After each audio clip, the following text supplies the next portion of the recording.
हरे कृष्ण। एक भजन करेंगे। गौरांगेर दुटी पर जार धन सब।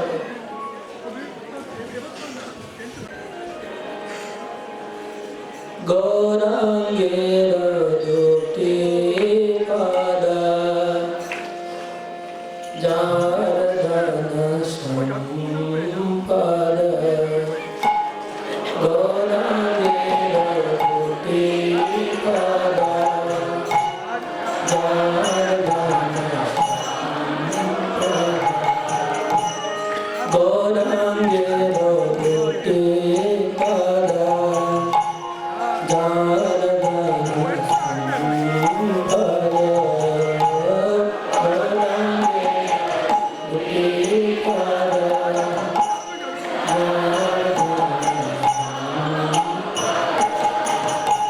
से जाने भक्ति रस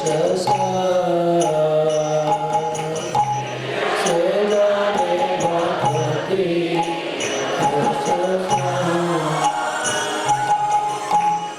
गौरांगेर मधुर लीला जार करणे प्रवेशिला।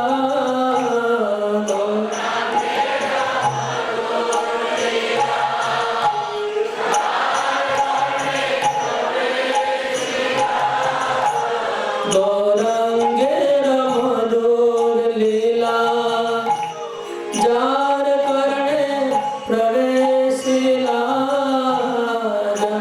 गौरांगेर मधुर लीला जार करणे प्रवेशिला।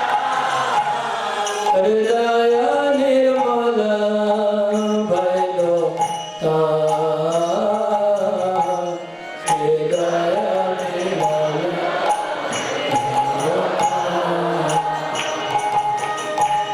गौरांगेर नाम तार हो प्रेमोद। गौरांगेर नाम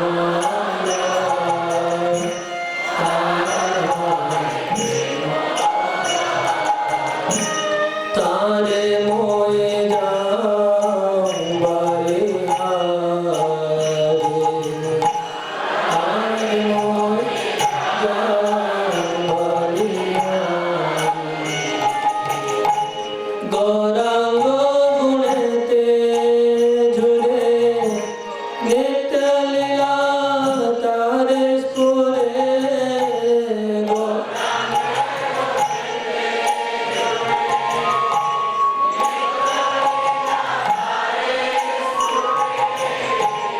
गौरांग गुणते झुरे नित्य लीला तारे स्फुरे। गौरांग गुणते झुरे नित्य लीला तारे से जाना भक्ति अधिकारी। से जाना भक्ति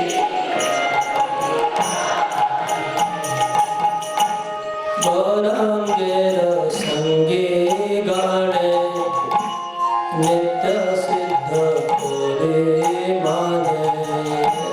गौरांगेर संगे गाने नित्य सिद्ध पुरे माने। से जाया ब्रजेंद्र सुत से जाया ब्रजेंद्र सुत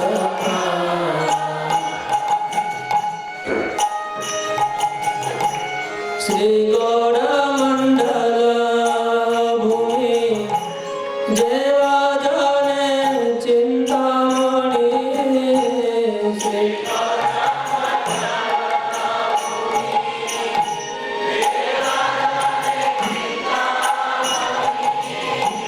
श्री गौड़ मंडल भूमि देवा जाने चिंतामणि।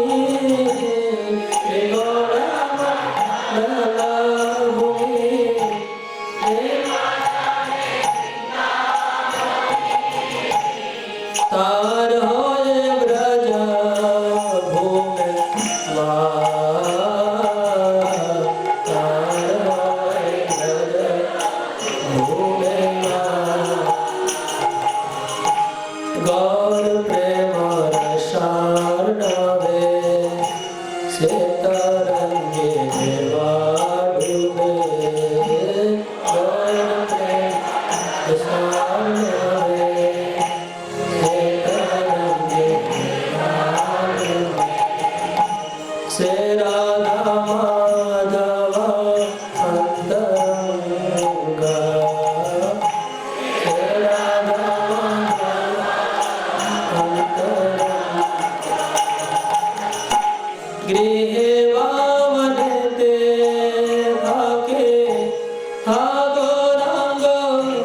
हरे कृष्ण।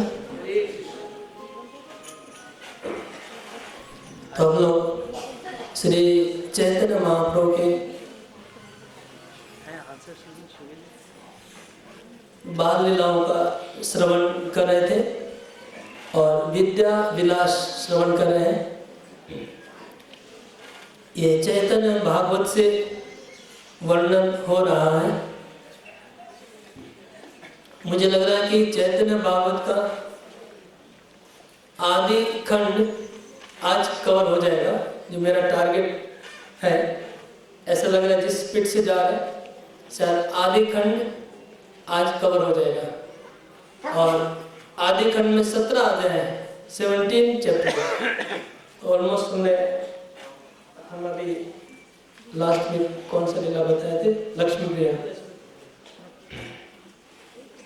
का मैरिज में, वो 10वां अध्याय था। तो 10 चैप्टर कवर कर लिया और 7 अध्याय। और मध्य खंड में 28 अध्याय। तो मध्य खंड 2 दिन चलेगा, कल और परसों। तो हम लोग आदि खंड और मध्य खंड चैतन्य भागवत का कवर हो जाएगा हम लोग का। और चैतन्य चरितामृत में ये सब कुछ एक साथ आदि खंड में डाल दिया हुआ। और जिससे मैंने बताया कि चैतन्य चरित मध्य खंड मतलब डायरेक्ट सन्यास की तरफ, उसके पहले का सब आदि खंड है। तो भागवत का जो अंतिम खंड है वो चैतन्य चरितामृत का मध्य खंड है।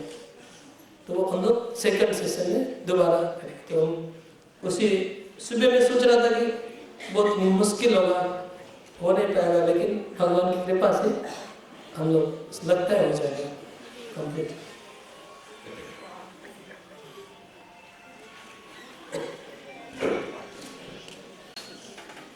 ये महाप्रभु का विद्या विलास।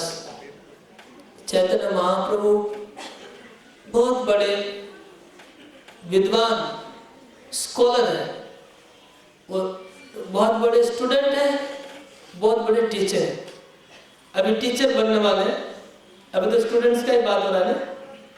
अभी तक वो विद्यार्थी का लीला कर रहे हैं, अभी टीचर बनेंगे और टीचर बन के देखेंगे क्या लीला करते हैं वो। इतने विद्वान है, तब की उनकी यही लीला चल रही है। जैसे हम लोग का कॉलेज लाइफ होता है आजकल जो मॉडर्न, उसी तरह का बहुत मिल रहा है।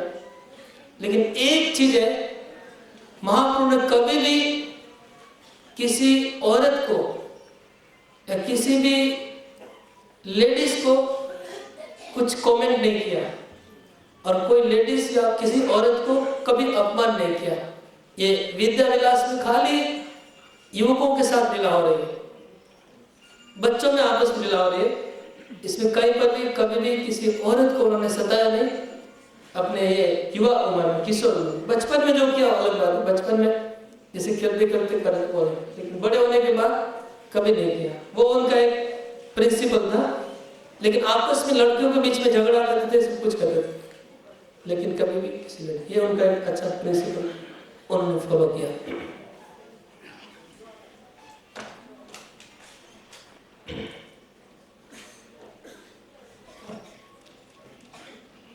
तो चैतन्य महाप्रभु नवद्वीप में एक दाम्भिक, एक प्राउड स्टूडेंट की तरह अभिनय कर रहे थे कि जो बहुत घमंडी स्टूडेंट है ऐसा। तो जब एक बार जा रहे थे, वो जब रास्ते में जाते थे तो कोई भी मिलता था, स्टूडेंट्स, कोई भक्त, उनसे बुला के इधर इसका उत्तर बताओ। कोई भी मिलता था, पकड़ते थे, उसको पूछते थे इसका आंसर क्या है, इसका प्रश्न क्या है, इसका उत्तर क्या है। और तो कुछ भी वो लोग आंसर देते थे, उसको कुछ भी आंसर दिया जाए उसको वो खंडन कर देते थे, नहीं ये गलत है। फिर अगर गलत, उसके बाद फिर से अच्छा आंसर देते थे, फिर खंडन कर देते थे। इस तरह से वो लोग इतना डरते थे, उनके सामने नहीं जाना चाहते थे। निमाय पंडित, उनका नाम था निमाय पंडित। तो एक बार मुरारी गुप्ता और चैतन्य महाप्रभु दोनों एक ही स्कूल में पढ़ रहे हैं। उनका स्कूल सेम है, लेकिन मुरारी गुप्ता बहुत हायर क्लास में, ऊंचे क्लास में, और उसी स्कूल में चैतन्य महाप्रभु नीचे स्टैंडर्ड में। तो एक बार मुरारी गुप्ता को पकड़ा रास्ते में, और निमाय बोलता है, प्रभु बोले वैद्य तुम्हें यहाँ के ने पढ़ो, लता पाता निया गया रोगी करो दृढ़। मुरारी गुप्ता बोला, अरे तुम तो वेद है, वेद को तुम ये व्याकरण पढ़ के क्या होगा, तो लता पता लेके तुम अपना मेडिसिन बनाते रहो घर में बैठ के, और लोगों को, बीमार लोगों को ठीक करो, ये सब पढ़े बड़े क्यों कर रहे हैं तुम? ऐसे उनको मुरारी गुप्ता को उन्होंने थोड़ा टीज किया कि वेद लोग, आगे के जमाने में डॉक्टर मतलब वेद लोग लता पता सब लाके तो पीसते रहते, लता पता के पीसते रहो और लोगों को पट्टी लगाते रहो और उनको बीमारी ठीक करते रहो, तुमको व्याकरण पढ़ के क्या फायदा है? ऐसे बोला मुरारी गुप्ता को। तो मुरारी गुप्ता क्या बोले, व्याकरण शास्त्र विषमेरवधि कफ पित्त अजीर्ण व्यवस्था नहीं थी। बोलते हैं ये व्याकरण शास्त्र है, इसमें कफ पित्त वायु वाला चक्कर नहीं है। तो आगे के जमाने में जितना भी बीमारी था उसका एनालिसिस होता था कफ पित्त वायु से। तो मतलब तुम्हारा जो प्रैक्टिस है वो है कफ पित्त वायु लेके, और ये तो ये व्याकरण है, इसमें कफ पित्त वायु नहीं है। ये सब क्यों पढ़ रहा है? मने मने चिंतित तुम्हें कि बुझिबे इहा, घरे जाओ तुम्हें रोगी दृढ़ करो गया। बोले तुम प्रैक्टिकल तो कुछ करने वाला नहीं हो, खाली कल्पना करो, क्या मतलब प्रैक्टिकल तो तुम्हारा काम दूसरा है। घर पे जाओ रोगी को ठीक करो, ये पढ़े बड़े बंद करो तुम। ऐसे करके उनको टीज किया। तो मुरारी क्या है, रुद्र अंश मुरारी परम खरतर तथापि नहीं लो क्रोध देखी विश्वंभर, प्रत्युत्तर दिला के ने बड़ो तो ठाकुर, सबाई चाल देखी गर्व हो प्रचुर।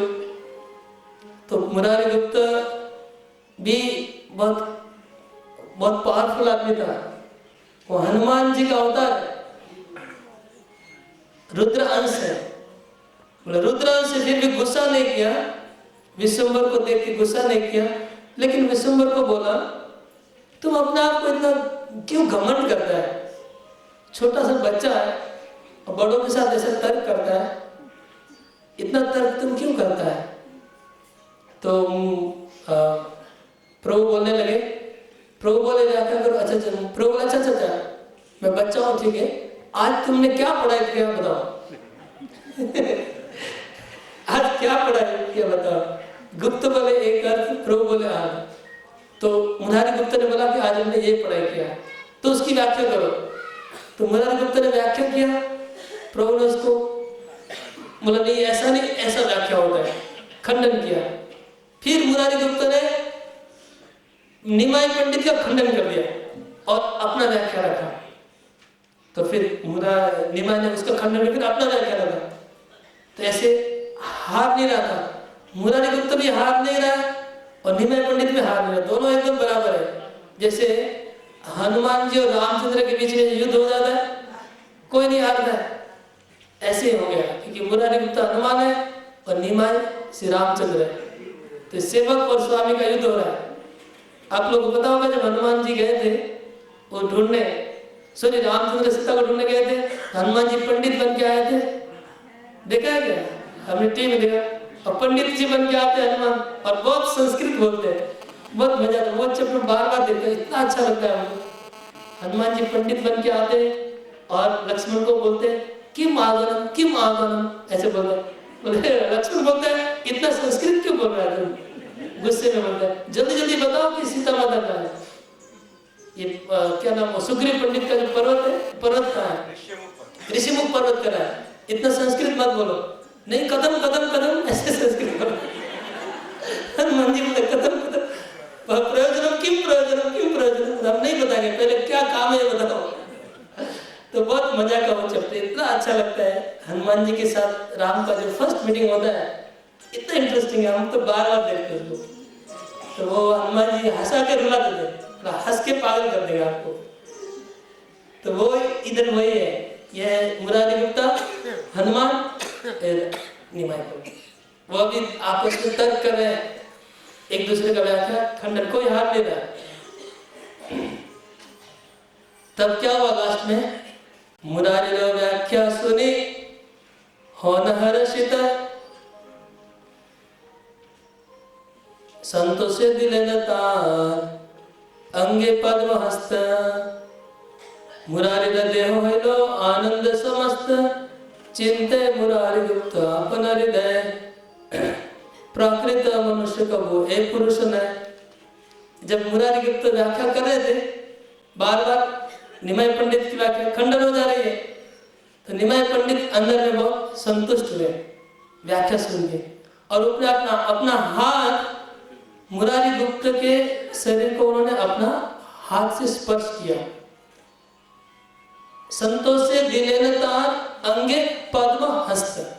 तो निमाई पंडित ने मुरारी गुप्त के शरीर को हाथ दिया तो उनके हाथ में से बिजली जैसा पूरा करंट आ गया। आनंद से पूरा हाथ उनका शरीर पूरा पुलकित हो गया, रोमांचित हो गया। और मुरारी गुप्त क्या बात है, निमाई पंडित का हाथ टच करने से मेरे शरीर में इतना आनंद आ गया, ये कौन है? ये साधारण आदमी नहीं है, कोई स्पेशल व्यक्ति है।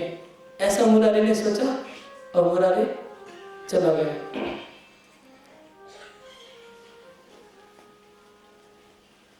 तब मुरारी गुप्ता ने निमाई को कहा अच्छा हुआ, कोई बात नहीं, मैं आपके साथ आके बाद में बात करूंगा, ऐसे बोल के चले गए।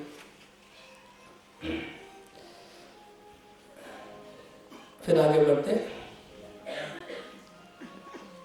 देखी विश्वम्बर रूप सकल वैष्णव हरीश विषाद मने भावेशा हेनो दिव्य शरीर न होए कृष्ण रस की करीबे विद्या होइबे काल बस। जब वैष्णव लोग निमाई पंडित को देखते थे तो बहुत खुशी भी होते थे और दुखी भी होते थे। खुशी होते थे उसको देख के, इतने सुंदर है निमाई पंडित कि उनको देख के भी कृष्ण की याद आ जाती है। तो वैष्णव लोग निमाई को देख के कृष्ण की याद आती है, इसलिए खुशी होते थे। लेकिन दुखी इसलिए था कि इतना सुंदर व्यक्ति, इतना बुद्धिमान, इतना पंडित, इतना ऐश्वर्यवान, लेकिन ये भक्ति का प्रचार नहीं कर रहा है, ये भौतिकता का प्रचार कर रहा है, जड़ विद्या मटेरियल एजुकेशन का प्रचार कर रहा है। ये अगर भक्ति का प्रचार करता तो कितना अच्छा होता। अगर ये कृष्ण नाम जप करता, अगर ये भक्त बन जाता और दूसरे को भक्ति कराता तो कितना अच्छा होगा। ये उनके मन में था। हम लोग भी कभी कभी भक्त लोग किसी को देखते लगता है अगर ये भक्त होता तो कितना अच्छा होता, ये भक्त बन जाता तो बहुत लोग भक्त बन जाएंगे। तो इस तरह से सब निमाई को देख के ऐसे सोचते थे वैष्णव लोग।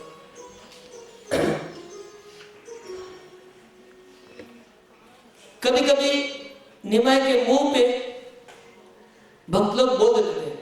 अगर कोई वैष्णव से निमाई का मुलाकात तो वैष्णव लोग बोलते थे कि कार्य गोआओं काल तुम्हें विद्या बोले सुनिया हसन प्रभु सेवके वाक्य। प्रभु बोले तुमरा सिखाओ मोर भाग्य। वैष्णव लोग बोलते थे कि निमाई क्यों तुम टाइम वेस्ट कर रहे हो, ये सब भौतिक विद्या पढ़ के तुम्हारे जीवन में क्या अचीव करना है, तुमको क्या लाभ होगा, क्यों नहीं तुम कृष्ण भक्ति करते हो। तो निमाई क्या करते थे, उनको प्रणाम करते थे कि आप तो बड़े वैष्णव हैं, आप उनको कृपा करिए कि मैं भी आपके जैसा वैष्णव बन सकूं। इतना बोल के छोड़ देते थे।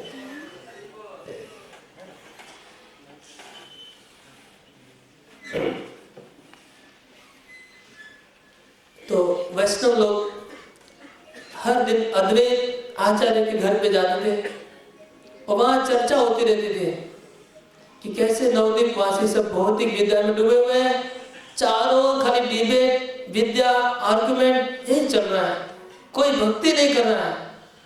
इतना दिन हो गया, अद्वैत आचार्य ने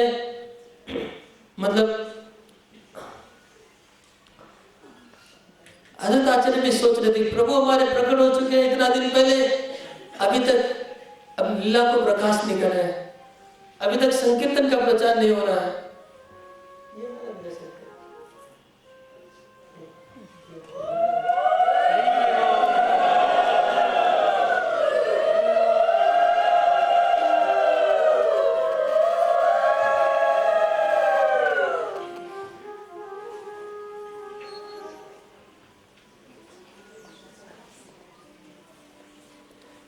और मुकुंद नाम के एक भक्त थे, वो मुकुंद हर दिन बहुत मधुर सुंदर भजन करते थे।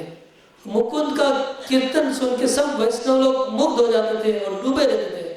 मुकुंद कीर्तन करता था और वैष्णव लोग पूरा ध्यान में भक्ति में डूब जाते थे। तो मुकुंद मतलब सब भक्तों का क्या बोलेंगे एक प्राण हो गया था। मतलब मुकुंद सबको भजन सुना सुना के सबको मतलब जी रहे थे उनका भजन सुन के। मुकुंद पंडित बड़ो प्रभु न प्रभावे, पक्ष प्रतिपक्ष करी प्रभु सने लागे। मुकुंद भी महाप्रभु के साथ डिबेट करते थे और हारते नहीं थे। मुरारी गुप्त भी हारते नहीं थे, मुकुंद भी हारते नहीं थे। ए मतो प्रभु निज सेवक चिनिया, जिज्ञासा न फाकी करे जाए न हरिया। अपने भक्तों के सामने निमाय पंडित हार जाते थे, दूसरों को तो हरा देते थे। श्रीवास आदि देखी ले फाकी जिज्ञासे, मिथ्या वाक्य भय भय सबे पलाए। श्रीवास पंडित को देख के पकड़ रहे, श्रीवास रुको रुको रुको, इसका उत्तर दो। श्रीवास बोले क्या तुम टाइम वेस्ट करते हो, ये सब करके क्या फायदा होगा, भक्ति करो। तो फिर श्रीवास को महाप्रभु प्रणाम करते थे, प्रणाम उनके पांव को छूते थे क्योंकि श्रीवास की उम्र में डबल उम्र उनके पिता की उम्र की। तो श्रीवास को पांव छूते थे, आप आशीर्वाद करिए तो भक्ति होगा, ऐसे बोल के महाप्रभु चले। तो चैतन्य महाप्रभु जिस रास्ते से जाते थे, एक उनके साथ 10-20 डिसाइपल रहते थे, स्टूडेंट्स, उनके मित्र। तो जिस रास्ते से जाते थे चैतन्य महाप्रभु, और दूर से जैसे कोई मुकुंद देखता था कि महाप्रभु आ रहे, तो उनको देख के दूसरा रास्ता पकड़ लेते थे। और जब दूसरा रास्ता पकड़ लिए तो महाप्रभु गोविंद को पूछते हैं, राजपथे दिया प्रभु आई से ने कबीर, पड़वार संगे महा ओध तेरो चिन्ह। मुकुंद जाए न गंगा स्नान परिवारे, प्रभु देखी आड़े पड़ा पलाइला को तो दूरे। फिर प्रभु ने पूछा गोविंद को, देखी प्रभु जिज्ञासे न गोविंद स्थाने, ए बेटा आमार देखी पलाइला के निमाय पंडित, ए बेटा आमार देखे पलाइला के कि मुझे देख के क्यों दूसरे रास्ते में चला गया। तो गोविंद बोलते, गोविंद बोले न जा आमी ना जानी पंडित, आर कोनो कार्य बाचरीलो कोनो भी लोग पता नहीं शायद उसको दूसरा कोई काम से गया होगा, ऐसे बोल दिए। फिर महाप्रभु बोलने लगे, हाँ मैं समझ गया क्यों मुझे अवॉइड कर रहे सब लोग। तो महाप्रभु बोलते, प्रभु बोले जाने लाओ जे लागी पलाए, बहिर्मुख संभाषण करीते ना जुजाए। ए बेटा पढ़े जतो वैष्णवेरो शास्त्र, पांजे वृत्ति टीका आमी वाखनिये मात्र। आमार संभाषण है कृष्णेरो कथन, अतएव आमा देखी करे पलायन। तो महाप्रभु बोलते कि निमाय पंडित बोलते कि हाँ क्यों मुझे देख के लोग भाग रहे हैं वैष्णव लोग, मैं समझ गया। क्योंकि वैष्णव लोग कृष्ण के अलावा अजय था मैच करे बजा, वैष्णव लोग कृष्ण के अलावा कुछ सुनना नहीं चाहते, कृष्ण के अलावा कुछ बोलना नहीं चाहते और एक मिनट भी टाइम वेस्ट नहीं करना चाहते। और मैं क्या कर रहा हूं, मैं खाली नॉनसेंस बातें कर रहा हूं। नॉनसेंस मतलब जो सेंस नहीं है, नॉनसेंस हम लोग गाली की जो which has no sense, तो मैं सेंसलेस बातें कर रहा हूं, नॉनसेंस बातें करता हूं, इसलिए वैष्णव लोग मुझे अवॉइड कर रहे हैं, मुझे छोड़ के जा रहे हैं। फिर महाप्रभु ने कहा, प्रभु बोले, अरे बेटा कतो दिन थाको पलाइले कोथा मोर एड़ाइबे पाको, এই মতো বৈষ্ণবময় হইম সংসারে अज भव आसीबे हमारे द्वारे। चैतन्य मामले, अरे बेटा कतदिन पालाले আমাকে ছেড়ে, हैं मुझे छोड़ के कितना दिन तुम दूर भागोगे। मैं इतना बड़ा वैष्णव बनूंगा, इतना अच्छा मैं डिवोटी बनूंगा कि अजब ब्रह्मा और शिव मेरा दर्शन करने के लिए लालायित होंगे, बड़े बड़े वैष्णव मेरा दर्शन करने आएंगे। सुनो भाई सब ए हमारा वचन, वैष्णव हुए मोही सर्व विलक्षण, हमारे देखिया एवे जे सब पाला तारा हो जन्म और गुण कीर्ति गाय। अभी मुझे देख के जो लोग भाग रहे वही मेरा प्रशंसा करने लगेंगे, मैं ऐसा वैष्णव बनूंगा। इस तरह से निमाय पंडित का लीला चल रहा था। कोई बात नहीं। एक दिन नवदीप में ईश्वरपुरी है। कौन है? ईश्वरपुरी। ये ईश्वरपुरी निमाय पंडित के होने वाले गुरु हैं, वुड बी स्पिरिचुअल मास्टर। वह भी आए नवदीप में और आकर के अद्वैत आचार्य के मंदिर में जाके कोने में बैठ गए, एक कोने में बैठ गए और वहां कीर्तन चल रहा है, सब लोग भजन कर रहे हैं, कीर्तन कर रहे हैं, भागवत कथा हो रही है और ईश्वर पंडित की ओर सब लोग देख रहे हैं कि कोई सन्यासी आया हुआ है, बैठा हुआ है, उसके शरीर से ज्योति निकल रहा है और कहां से नया, एकदम विदेश से आया, कहीं बाहर से आया। तो अद्वैत आचार्य ने पूछा कि आप कौन है, आप कहां से आए? तो मैं शूद्र अधम शूद्र हूं, मैं भटकते रहता हूं, मैं भटकने वाला आदमी हूं, भटकते भटकते इधर आया हूं आपका चरण दर्शन करने, अद्वैत आचार्य का चरण दर्शन करने आया हूं। अपना परिचय नहीं दिया। तो फिर क्या, मुकुंद ने एक कीर्तन गाया। तो मुकुंद का कीर्तन जैसे शुरू हुआ, अद्वैत ईश्वरपुरी के हृदय में भाव उत्पन्न हुआ। ऐसा भाव उत्पन्न हुआ कि ईश्वरपुरी अपने आप को भूल गए।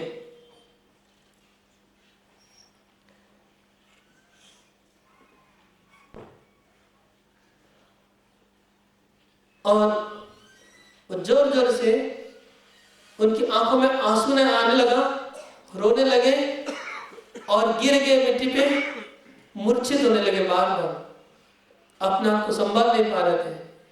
तो ये कृष्ण प्रेम का विकार उनके शरीर में सबने देखा। तब सब लोग समझ गए ये है ईश्वरपुरी। वो ईश्वरपुरी को जानते थे लेकिन कभी देखा नहीं था किसी ने। ईश्वरपुरी माधवेंद्रपुरी के डिसाइपल है और नित्यानंद प्रभु भी माधवेंद्रपुरी के डिसाइपल है, अद्वैत आचार्य माधवेंद्रपुरी के डिसाइपल है। ये लोग सब माधवेंद्रपुरी के डिसाइपल है और सब लोग ईश्वरपुरी को जानते थे लेकिन कभी फेस टू फेस देखा नहीं था। ईश्वरपुरी खाली नवदीप में दर्शन करने आए थे इन लोगों का, महाप्रभु को, नित्यानंद प्रभु को, अद्वैत आचार्य को। कोई उनको पहचान नहीं पाया, लेकिन ये श्लोक सुनने के बाद उनको प्रेम को देखते सब लोग पहचान गए। फिर तुरंत उनका सब लोग ने प्रणाम किया, उनको सम्मान किया ईश्वरपुरी को। और ईश्वरपुरी नवद्वीप में 2 महीना रुके। 2 महीना रुक के वो हर दिन अलग अलग घरों में भिक्षा करते थे और अद्वैत आचार्य की सभा में आके बैठते थे। एक बार ईश्वरपुरी रास्ते में जा रहे थे और निमाई पंडित आ रहा था सामने से। तो निमाई पंडित ने ईश्वरपुरी को प्रणाम किया। प्रणाम किया तो ईश्वरपुरी ने पूछा, जिज्ञासेन तुम्हार की नाम विप्रवर की पुथी पढ़ाओ पढ़ो, कौन स्थान है घर? ईश्वरपुरी ने पूछा, हे विप्रवर, तुम्हारा नाम क्या है? तुमको देख के तो ब्राह्मण लग रहा है, ब्राह्मण के पुत्र हो, देख के बहुत विद्वान पंडित लग रहा है। की पुथी पढ़ाओ, आप क्या सिखाते हैं? आप टीचर हैं, क्या सिखाते हैं? और आपका घर कहाँ है? आपका नाम क्या है? शेष सबे बोलिले, निमाय पंडित तुम्ही से बोलिया बड़ो होइला हर्षित। उनका मेरा नाम निमाय पंडित है, तुम्ही निमाय पंडित? ऐसे आश्चर्य हो, निमाय पंडित से मुलाकात हो गया मेरा, क्योंकि ईश्वरपुरी ने निमाय पंडित के बारे में सुना, वो जानते थे, तो उनको फेस टू फेस रास्ते में मिल जाएंगे, सोचा नहीं था। तो बहुत आनंदित हो गए ईश्वरपुरी निमाय पंडित को मिलके। और फिर निमाय पंडित ने कहा कि हाँ, मैं वही दिन है, निमाय पंडित हूँ अदम, आप कृपा करके मेरे घर पे भोजन के लिए चलिए।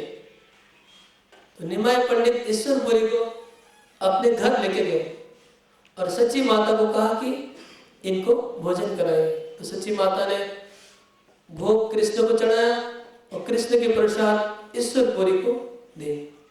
ईश्वरपुरी ने प्रसाद दिया।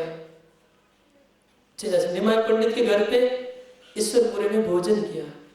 भोजन करके महाप्रभु की सेवा की ईश्वरपुरी की। ईश्वरपुरी चले गए। तो 2 महीना इस तरह से रुके। गोपीनाथ आचार्य के घर पे रुके ईश्वरपुरी। किसके घर पे? और ईश्वरपुरी ने गदाधर पंडित को अपने हाथ से लिखा हुआ एक बुक जिसका नाम है कृष्ण लीलामृत, वो 2 महीना गदाधर पंडित को पढ़ाते थे। उसमें ईश्वरपुरी गदाधर पंडित को अपने हाथ से लिखा हुआ कृष्ण लीलामृत बुक पढ़ाते थे। एक दिन ईश्वरपुरी ने निमाय पंडित को कहा कि मैंने सुना है कि आप बहुत बड़े पंडित हैं, तो मैंने एक बुक लिखा है, मैंने एक किताब लिखा है, ग्रंथ लिखा है, पुस्तक, और आप थोड़ा इसको एडिटिंग कर दीजिए। अगर कोई मिस्टेक हो तो एडिटिंग कर देंगे तो फिर पब्लिश कर सकते हैं। तो निमाय पंडित ने क्या कहा?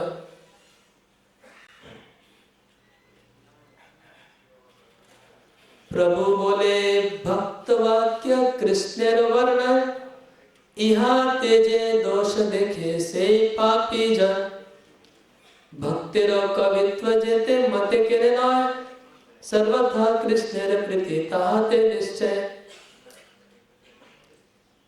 निमाय पंडित ने कहा कि आप परम वैष्णव हैं और आपकी किताब में दोष जो ढूंढेगा वो महापापी है। अगर भक्त लोग गलतियां भी करते हैं, ग्रामर मिस्टेक होता है, अगर ग्रामेटिकल मिस्टेक, व्याकरण मिस्टेक होता है, तो वो मिस्टेक को नहीं देखना चाहिए। फिर महाप्रभु ने एक श्लोक सुनाया, वो है मूर्खो वदति विष्णाय, पंडित वदति वैष्णवे, उभयम तु समम पुण्यम भावग्राही जनार्दन। इसका अर्थ क्या है? देखिए, हम लोग बोलते हैं कृष्णाय नमः, गोविंदाय नमः, माधवाय नमः, तो विष्णु के लिए क्या बोलोगे? बताइए, आप बताइए। हाँ हाँ क्या बोले? हाँ वेरी गुड। तो गोविंदाय नमः, माधवाय नमः, विष्णुवाय नमः नहीं होता है। संस्कृत क्या होता है? विष्णुवे नमः। लेकिन अगर कोई विष्णुवाय नमः बोलता है तो भी ठीक है, क्योंकि भावग्राही जनार्दन। तो मूर्खो वदति विष्णुवाय, पंडित वदति वैष्णवे, उभयं तो समम पुण्यम भावग्राही जनार्दन। इस तरह से भगवान बोले। और लेकिन ईश्वरपुरी ने फिर भी उनको नहीं आप ठीक बोले, लेकिन फिर भी आप कृपा करके दया करके मेरा बुक को एडिट कर दीजिए। मैं मानता हूँ फिर भी एडिट। तो महाप्रभु ने एडिट करने के लिए लिया। लेने के बाद एक पर्टिकुलर एक मिस्टेक उन्होंने निकाला हिमायत पंडित को, और निकाल के ईश्वरपुरी को कहा कि देखिए यहाँ पर ये थोड़ा गलती है। सो आत्मनेपदी नहीं होगा, यहाँ पर परस्मैपदी आएगा। तो ईश्वरपुरी ने सुना, बुक को लिया। लेने के बाद बहुत विचार किया। फिर विचार करने के बाद उन्होंने निमाय पंडित को कहा कि नहीं प्रभु, यहाँ परस्मैपदी भी हो सकता है। ऐसे ऐसे करके उन्होंने समझाया। वो भी परस्मैपदी भी लिखा जा सकता है आत्मनेपदी की जगह। तो फिर निमाय पंडित ने और कुछ भी नहीं बोला और उनके गुरु को सम्मान किया और एक्सेप्ट कर लिया, आगे तर्क नहीं किया। तो यहाँ पर उन्होंने अपने भक्त को, महिमा को बढ़ा के रखा। भक्त को कभी नीचे नहीं करना चाहते।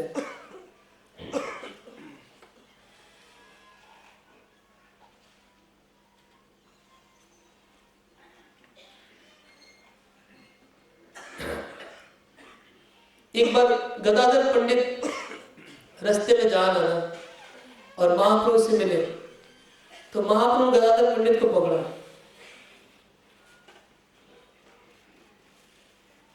तो मैं सुना कि तुम न्याय पढ़ाते हो, न्याय के टीचर हो, सब ठीक से जानते हो क्या न्याय?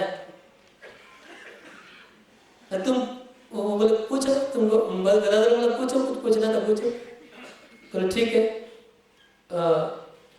मुक्ति का लक्षण क्या बोलो? प्रभु बोले कहो देखिए मुक्ति का लक्षण। तो गदाधर बोलते, प्रभु बोले व्याख्या करते ना जानिला। उन्होंने शास्त्र से मुक्ति का अर्थ बताया गदाधर पंडित ने कि मुक्ति का अर्थ क्या होता है। प्रभु बोलता है तुमको अभी तक शास्त्र से व्याख्या करना नहीं आता है, ठीक से बोलो। तो फिर गदाधर बोलते आत्यंतिक दुख नाश, ये मुक्ति का लक्षण है। ये शास्त्र का मुक्ति का प्रकाश। फिर निमय पंडित ने फिर उसको बोला नहीं ये भी गलत है, ये गलत है, ठीक नहीं है ना जना नाई कजे प्रभु सने बोले गदाधर बाबे आज वर्ती पलाए। प्रभु बोले गदाधर आज जाओ घर, काली बुझवाओ तुम्हें आसियो सत्वर।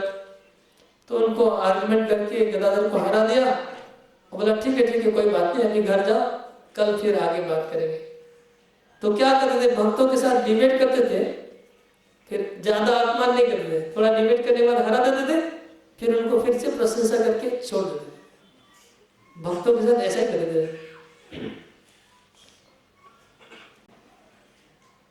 शाम को निमाय पंडित गंगा के तट पे अपने विद्यार्थियों को लेकर बैठते थे। सब विद्यार्थी बैठते थे और निमाय पंडित उनको शिक्षा देते थे और सब विद्यार्थी उनको घेर के बैठकर सीखते थे। सब न्याय व्याकरण ये सब सीखते थे। और वैष्णव लोग शाम को गंगा स्नान करने जाते थे। वो गंगा स्नान करते करते निमाय पंडित को देखते थे कि निमाय पंडित गंगा के तट पे ऊंचे जगह में बैठा हुआ है और बहुत शिष्य लोग उनके साथ में पढ़ रहे। तो वैष्णव लोग उनकी रूप को देख के बहुत आकर्षित होते थे और मन में सोचते थे कि इतना बड़ा विद्वान है कि अगर कृष्ण का भक्त बन जाता तो कितना अच्छा होता, कि कृष्ण की भक्ति करता, प्रचार करेगा। इनका जीवन व्यर्थ जा रहा है, इतना मूल्यवान जीवन को व्यर्थ गंवा रहा है वो। इस तरह से वैष्णव लोग सोचते थे।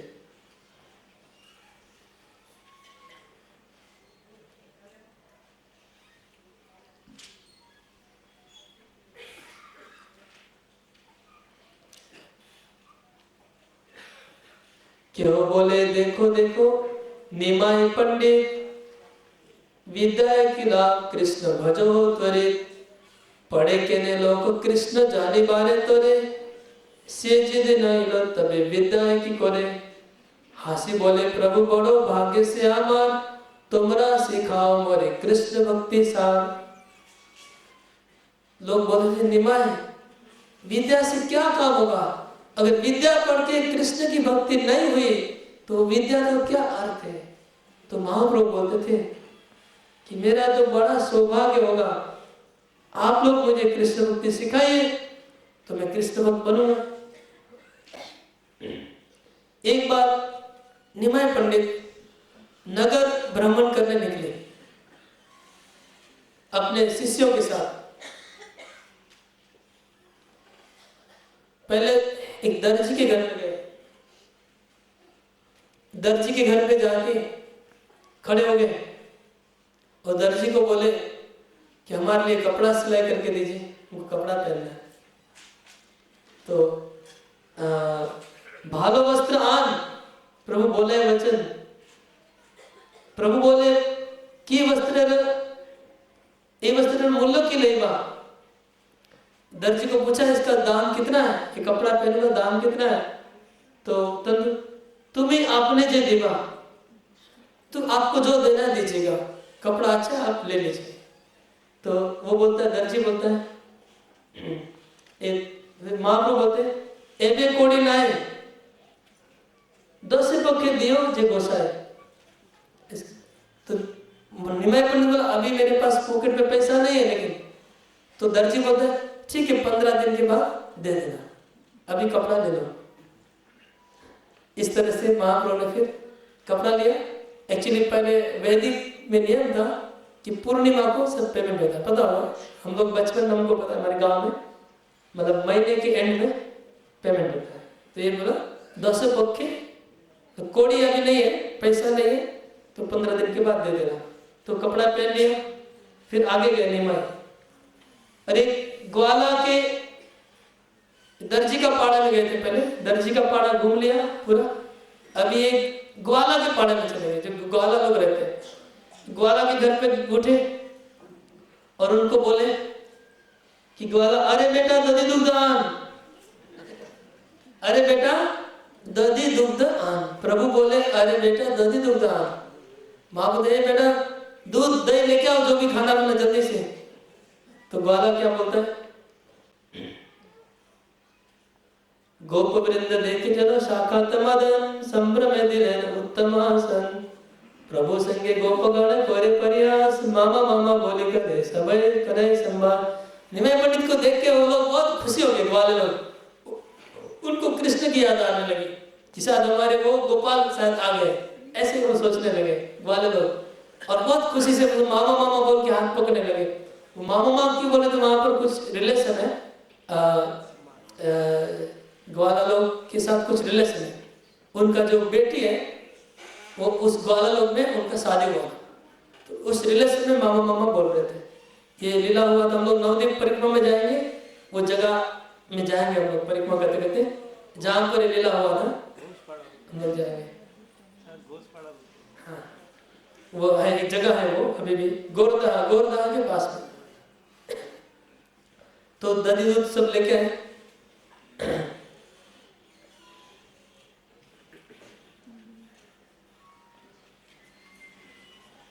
उसके बाद परफ्यूम, गंधमणि, एक पूरा परफ्यूम का मार्केट था जहां पर इतर परफ्यूम बिकता है।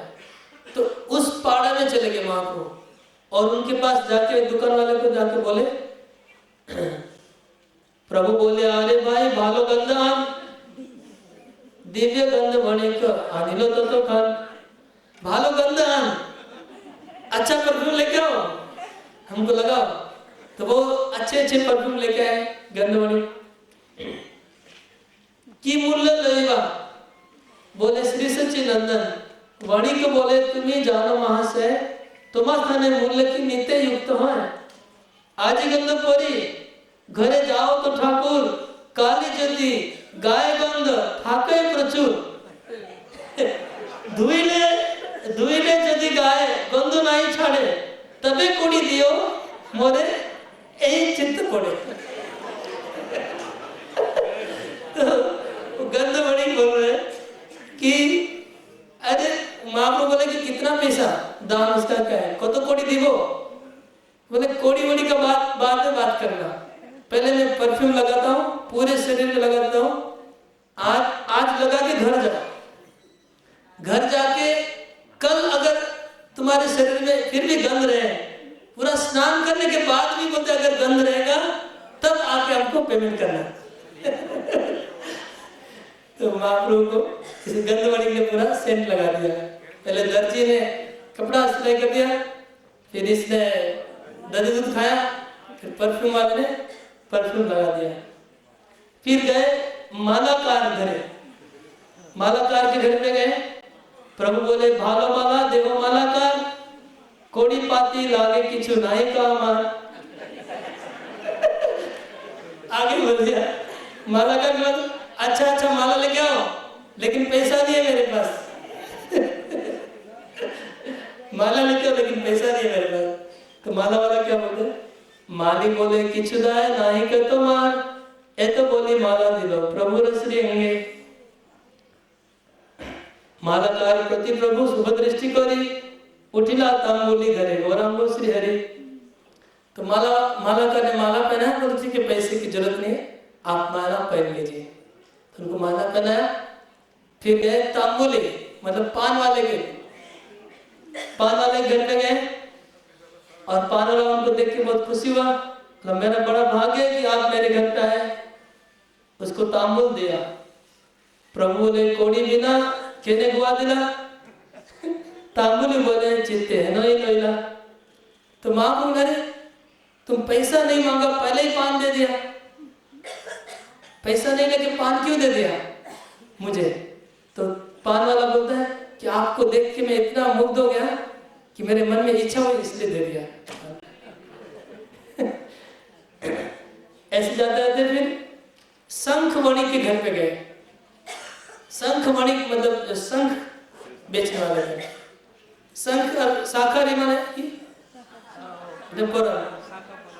तो शाखारी और शंख वणिक।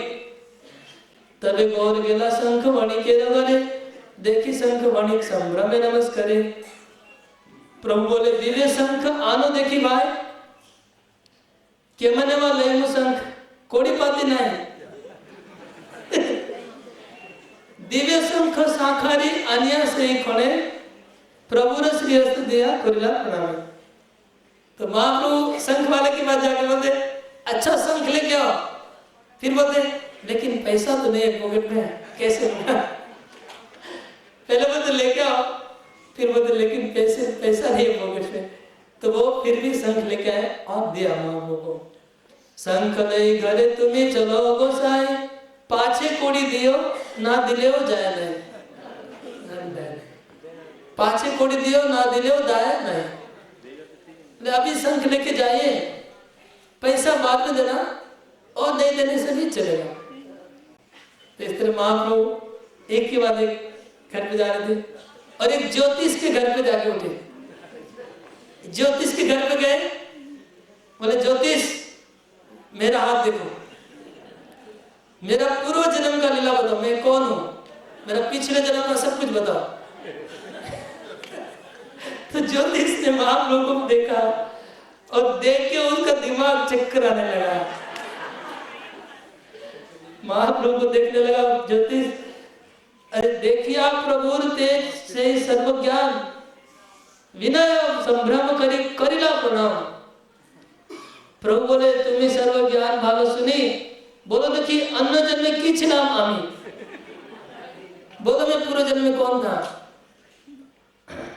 तो वो बोलते हैं भालो बोली सर्वज्ञ सुकृति चिंते मने जपिते गोपाल मंत्र देखे से खड़े शंख चक्र गदा पद्म चतुर्भुज श्याम श्रीवत्स कौस्तुभ के महाज्योति धाम निशा भागे प्रभु देखने बंदी करे पिता माता देखे सब मुख स्तुति करे सही कणे पिता पुत्र लय कोले सही रात्रे खोले आनिया गोकुले पुनः देखे मोहना द्विभुज दिगंबरे कटिते कंकिणी नवनीत दोई करे।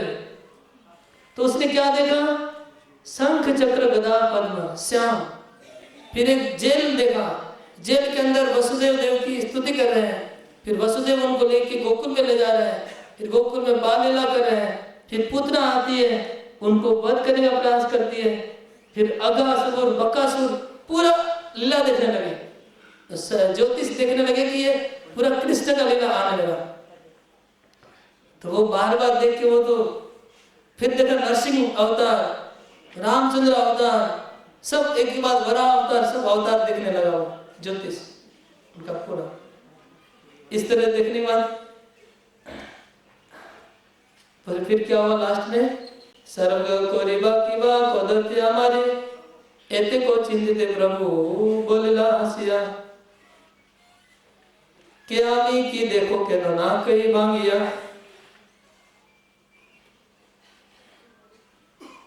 तो ब्राह्मण सोचने लगा कि कौन है ये व्यक्ति, कौन है?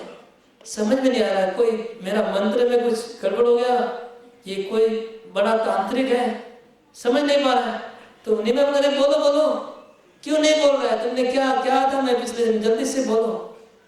तो वो ब्राह्मण बोला कि आज आप चले जाइए, मैं कल बताऊंगा। ब्राह्मण समझ नहीं पाया, उसके दिमाग के बाहर था इसको समझना, छोड़ दिया।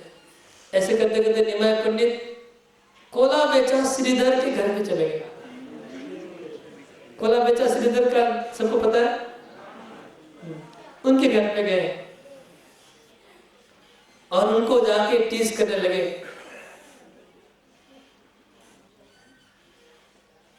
कोला बेचा श्रीधर बहुत गरीब था, मतलब उसके घर में छत में बड़े बड़े होल थे, तो बारिश का पानी अंदर गिरता था।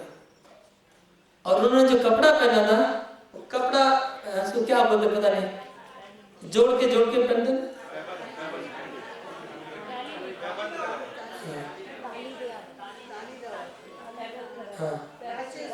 हाँ वो सब लगाया था पूरे कपड़े में। और पुराना मिट्टी का घड़ा था एक, और लोहे का गिलास था, उससे पानी पीते थे।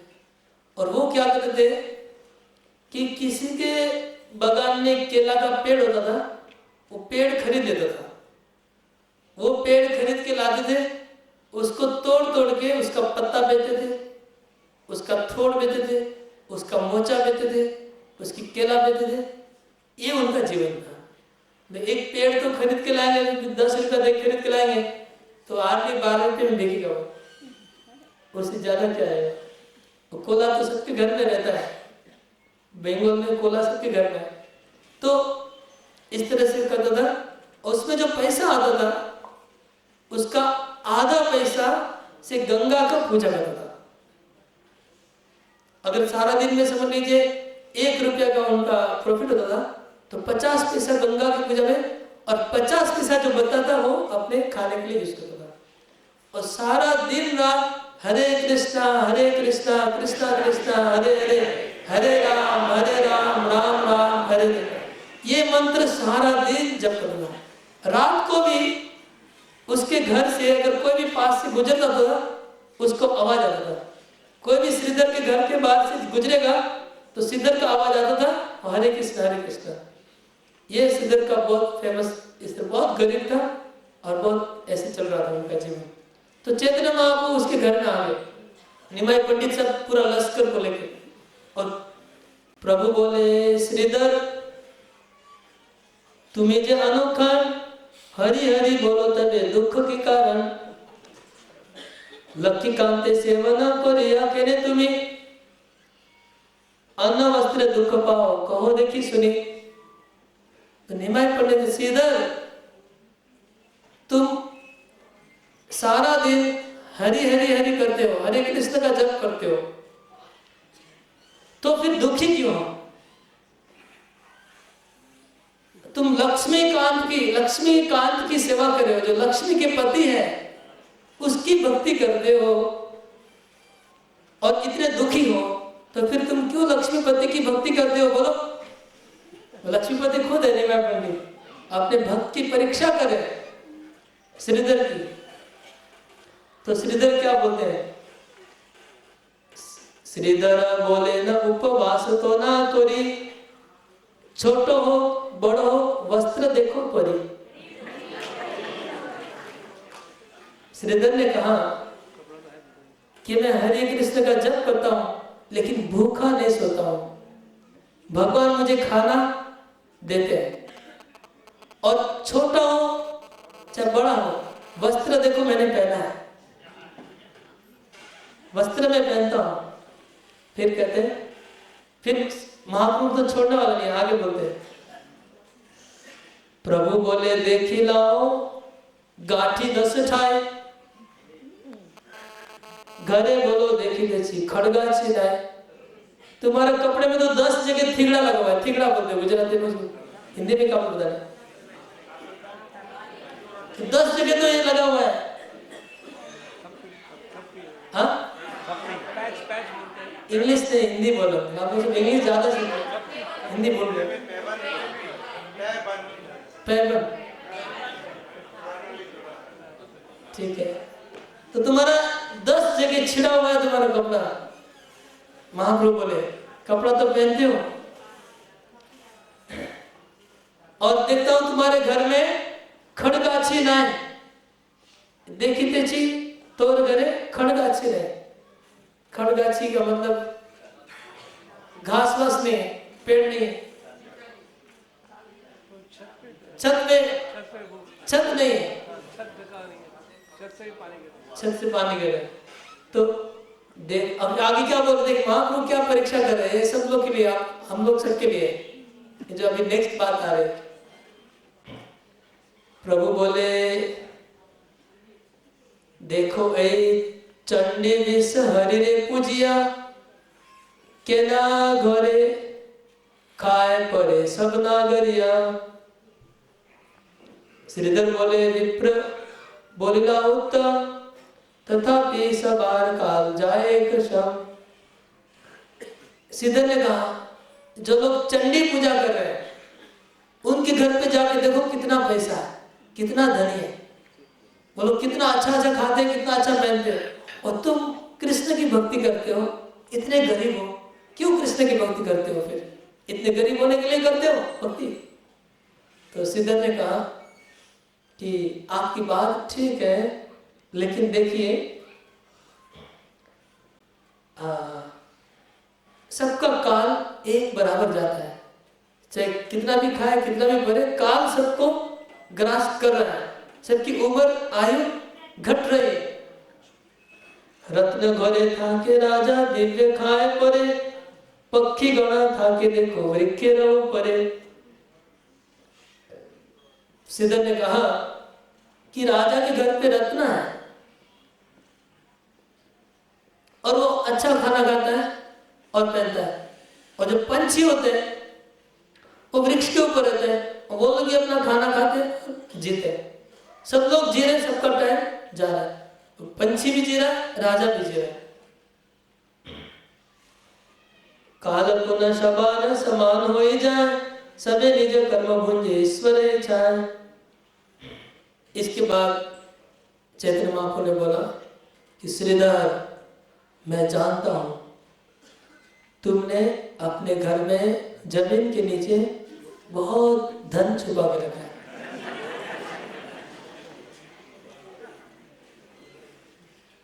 और तुम वो धन छुपाया, मैं एक दिन तुम्हारा वो घर से धन निकालूंगा, तुमको मैं अभी वार्निंग देता हूं। वो धन मैं निकालूंगा और सबको एक्सपोज कर दूंगा, पूरे नवद्वीपवासी को बता दूंगा कि तुम्हारा कितना तुम छुपा के रखा धन। श्रीधर ने सुन के थोड़ा डिस्टर्ब हो गया कि हम इतना गरीबी से जी रहे और ये बोले इतना धन छुपा के रखा है, कैसी बात कर रहे हैं। तो श्रीधर बोले घरे चलो पंडित तुम्हारे আমায় দ্বন্দ্ব না হয় উচিত। प्रभु बोले आमी तुम्हा ना छाड़िए मने कि हमारे दिवा ता बोलो एक खड़े। तो ये जो महाप्रभु बोले कि मिट्टी के नीचे धन छुपा हुआ है, वो आप लोगों को पता है वो क्या है? हाँ, श्रीधर के पास प्रेम भक्ति है, कृष्ण प्रेम भक्ति जो हरिनाम करता है वो बहुत मूल्यवान चीज है, वो उनके पास छुपा। और बाद में हम सुनेंगे, कल वो लीला आएगा, कल परसों, कैसे चैतन्य महाप्रभु उसको एक्सपोज किए श्रीधर को और सबको बता दिया कि श्रीधर कितना बड़ा भक्त है। उसकी भक्ति का धन श्रीधर ने महाप्रभु निमाई पंडित ने लूटा के सबको बांट दिया। तो अभी वही बोल रहे महाप्रभु के बाद में मैं तुम्हारा धन निकालूंगा और सबको लूटा दूंगा, वो भक्ति का धन। तो फिर श्रीधर बोलते अरे इतना तर्क मत करो, चलो आप अपने घर पे जाओ, ऐसे बोले। तो निमाई पंडित ने ना छाड़ी वो, ऐसे नहीं छोड़ूंगा, कुछ दो हमको कुछ दो। तो क्या बोले कि हमारे दिवा बोलो एक खन, क्या दोगे बताओ पहले। तो श्रीधर बोलते हैं हम तो आपको पता है क्या केला थोड़ा और बेचते हैं। जे तुम्हार पोता धन आछे से थाकुक एखो ने पाइबो तार पाछे। अभी जो तुमने छुपाया हुआ धन रखा है वो उसमें मैं हाथ नहीं दूंगा, उसको रहने दो, वो बाद में लूंगा, अभी हमको और कुछ दे दो। तो फिर श्रीधर से वो इस तरह से झगड़ा करने लगे। एबे कोला मोला थोड़ देखो कोड़ी भी ने दिले आमी कंदल ना करीबो तो वास्ते है। बोले अभी हमको केला दीजिए, थोड़ दीजिए, लेकिन पैसा नहीं है मेरे पास, और ये दे दोगे तो मैं तुमसे झगड़ा नहीं करूंगा, मैं तुमको छोड़ दूंगा। तो श्रीधर बेचारा, ये उनका डेली का था, डेली निमाई श्रीधर के पास आता था और केला लेता था। केला लेने के बाद बोला कितना दाम है, तो श्रीधर बोलता था कि इसका 2 कौड़ी। तो निमाई पंडित बोलता था कितना में तुमको आया, बोले 1 कौड़ी। मैंने झूठा बोलता है, तुम बहुत ज्यादा दाम लेते हो। तो श्रीधर बहुत दुखी हो जाता था, अरे मैं कुछ भी नहीं लेता हूँ फिर भी हमको ऐसा बोल रहा है। इस तरह से बहुत बार्गेनिंग करता था। फिर श्रीधर क्या सोचा कि ब्राह्मण का लड़का है, इतना पवित्र है, इतना सुंदर है, तो इसके साथ झगड़ा करके ठीक है ले जाओ, झगड़ा मत करो, जाओ, ऐसे करके छोड़ देते थे। और कभी कभी पैसा देते थे, कभी नहीं देते थे, कभी कम देते थे, लेकिन झगड़ा डेली आधा 1 घंटा उनका फिक्स। श्रीधर पंडित के साथ तो निमाई पंडित ऐसे बाहर से उनको बहुत खराब लगता था, लेकिन अंदर में इच्छा रहती थी कि आज निमाई पंडित आएगा। बाहर से खराब लगता था झगड़ा करने का, कि मन में इच्छा रहती थी निमाई पंडित अभी आएगा, झगड़ा करेगा। इस तरह से निमाई पंडित के साथ चलता रहता था। और निमाई पंडित हर दिन श्रीधर के घर का जो केला पत्ता उसके ऊपर ही भोजन करते थे, उनका एक फिक्स था। और श्रीधर के घर के छत के ऊपर अगर लौकी होता था, वो लौकी निमाई पंडित को ही जाता था। निमाई पंडित वो तोड़ के ले जाते थे और वो खाते थे, और उसमें दूध और गोल मरीच से उसको एक व्यंजन बनाते थे, और वो महाप्रभु रेगुलर खाते थे। जब भी एक लौकी आती थी उनके घर में ले जाते थे और दूध और गोल मरीच से उसका एक कुछ खाते थे। ये निमाई पंडित का स्टैंडर्ड मतलब मेनू था।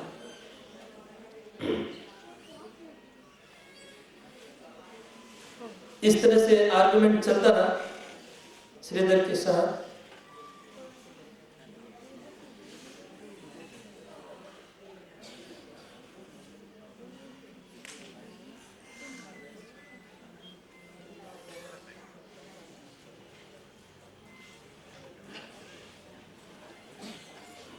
बाद में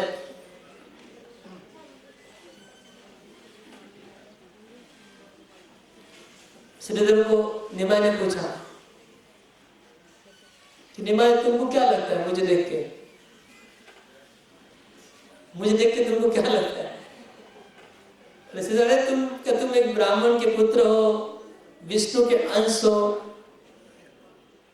विष्णु के अंश, सब जीव विष्णु का अंश है। तो उससे वो निमाय बोल रहे तुम मुझे पहचान नहीं पाया भाई, तुम ये जो डेली गंगा का पूजा करता है ना, वो गंगा का मैं पति हूँ। श्री विष्णु ऐसा बात बता तुम कैसे पागल हो? फिर बोला अच्छा तुम ये जो गंगा का डेली 50% लेके पूजा करते हो, हमको 1% भी नहीं देते हो। पूरा 50% गंगा को चला गया, हमको कुछ नहीं देते हो। इस तरह से निमाय उनको बोलने लगा। फिर उन्हें जानते हो मैं वास्तव में ब्राह्मण नहीं हूं, मैं ग्वाला हूं, मैं गोप जाति का हूं। ऐसे बोल के श्रीधर खाली कान में हाथ देखे श्री विष्णु बोल के उनको छोड़ देते थे, निमाय पंडित को वहां से निकाल देते।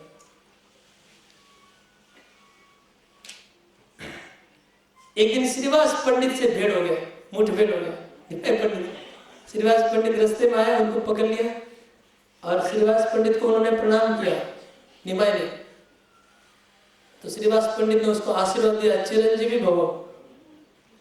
उसके बाद श्रीवास ने बोला अच्छा निमाय एक बात बताओ, कतो चलिया छो उद्धत तेरो चूड़ामणि। उद्धत मतलब इम्पुडेंट उद्धत तेरो चूड़ामणि, तुम इतना घमंड कर रहे हो, रात्रि दिन खाली डिबेट करते हो, ये सब क्या होगा? ये सब करके कृष्ण भक्ति करो।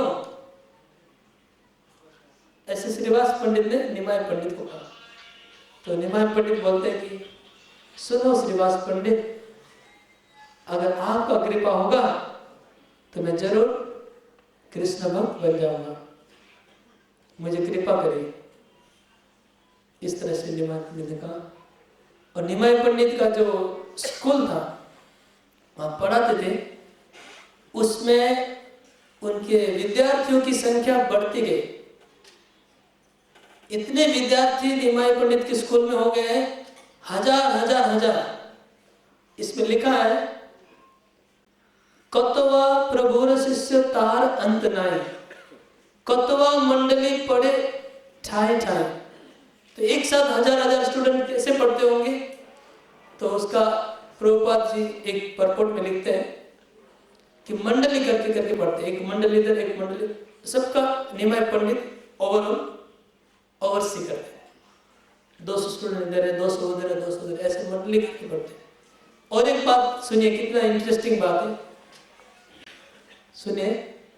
प्रतिदिन 10-20 ब्राह्मण कुमार आसिया प्रभुर पाए करे नमस्कार, पंडित आमरा पड़ी बाओ तो मास्ताने, किचु जानी हेनु कृपा करिया आपने।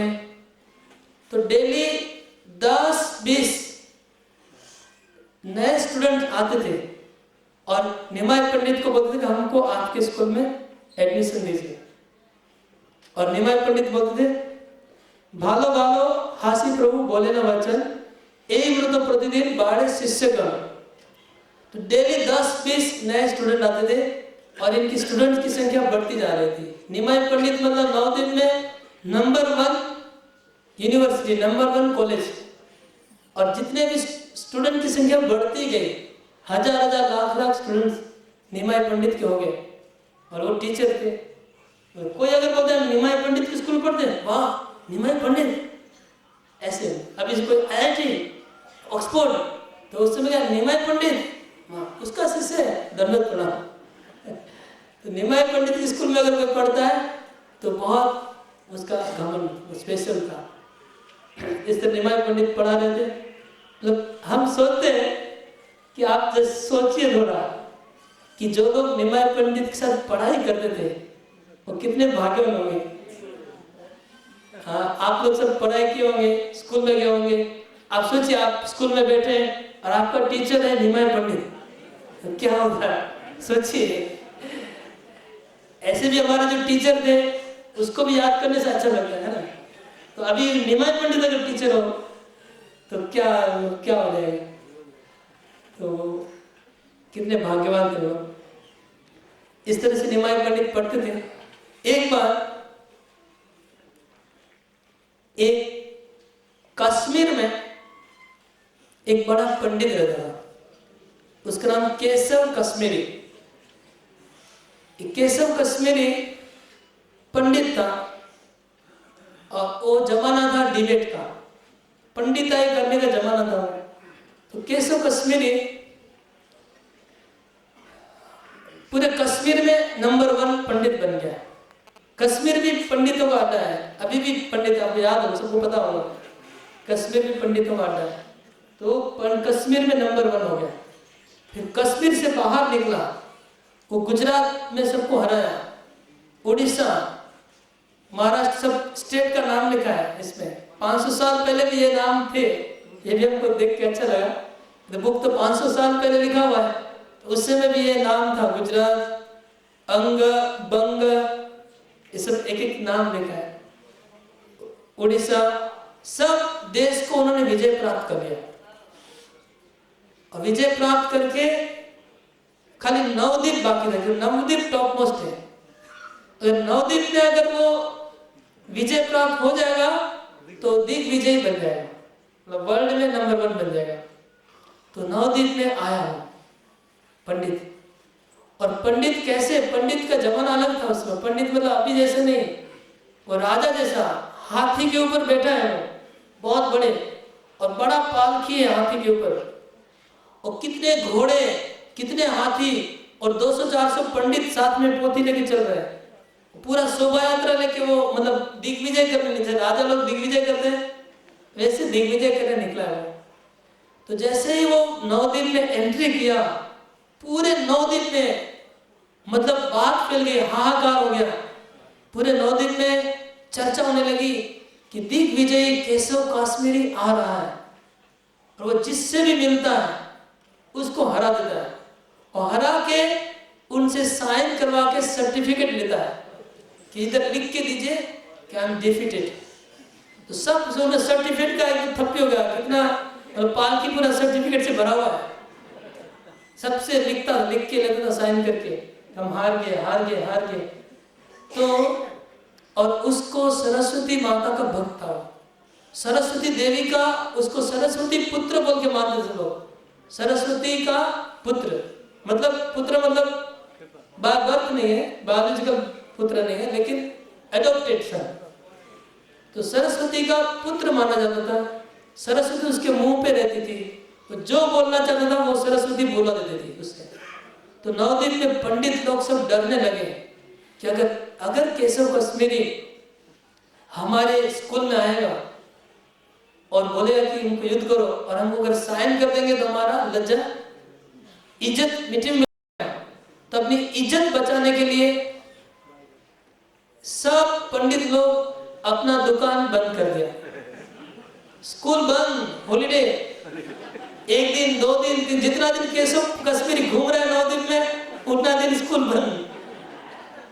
कोई अपना पंडित का जो साइन बोर्ड था वो साइन बोर्ड हटा दिया सर। जिनका साइन बोर्ड था अपना साइन बोर्ड हटा के घर में छुपा दिया कि इसके सामने अगर हार जाएंगे तो वह इज्जत मिट्टी मिल जाएगी।